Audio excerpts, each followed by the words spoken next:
Guys, তোমরা কি ভিডিওটা ভালো করে দেখো, তারপর আমরা কিছু ফানি কমেন্ট করব। আজকে সুমির বাবা একটা ভুল করে ফেললো। সুমির বন্ধু বান্ধব এসেছে বলে সুমির বাবা বাজার থেকে ভালো ভালো মাছ এনেছে, কিন্তু আমাদের বাড়িতে এসেছে অঙ্কিতা আর সৌরভ। সুমির বন্ধু বান্ধবীদের মধ্যে দুজনা মাছ মাংস খায়। সুমির বাবা ঠিক জানে না যে ওরা কারা মাছ মাংস খায় না। বাজার থেকে নিয়ে এসেছে সুমির বাবা পাবদা মাছ আর কাতলা মাছ। মাছ নিয়ে এসে আমাকে বললো, তুমি ভালো করে রান্না করো, সুমির বন্ধু বান্ধব এসেছে, ভালো খাওয়া দাওয়া হবে। আমি যখনই বললাম ওরা যে মাছ মাংস একদমই খায় না, তখনই সুমির বাবার মনটা পুরো খারাপ হয়ে গেল। আমি বললাম, আরে মন খারাপ করো না, সুমি আছে, হৃদয় আছে, আমরা সবাই মিলে সেটা খেয়ে নেব। অঙ্কিতা আর সৌরভের জন্য আলাদা কিছুই রান্না করে দেবো। অঙ্কিতা আর সৌরভের জন্য এবার বেশি কিছু রান্না করে খাওয়াতেই পারিনি, কারণ ওদের অন্য জায়গায় নেমন্তন্নই ছিল আর বেশি দিন আমাদের বাড়িতে থাকেও। তো আজকে আমি রান্না করেছি ওদের জন্য ডাল আর বেগুন পোস্ত, আর আমাদের জন্য রান্না করেছি পাবদা মাছের ঝাল আর কাতলা মাছ দিয়ে আলু দিয়ে একটা তরকারি। এদিকে কথা বলতে বলতে আমার রান্না বান্না সব হয়েও গেছে। এবার আমি সবকিছু গুছিয়ে সবাইকে খেতেও দিয়ে দেবো। জানি না ওরা রান্না খেয়ে কি বলবে আমায়।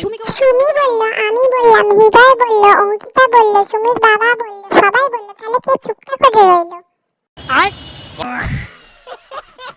সুমি বলল, সুমি হেগে হেগে ফেসবুকটাকে পুরো নষ্ট করে দিয়েছে। হেলিকপ্টার কাকিমা, এটা পাবদা মাছ হলে আমি তো এতদিন ধরে জানতাম এটা আমাদি মাছ। गजब बेइज्जती है। হেলিকপ্টার কাকিমা, তুমি কি বাংলা রিডিং পড়ছো? ऐसे लोग रहते हैं यार यहाँ पर।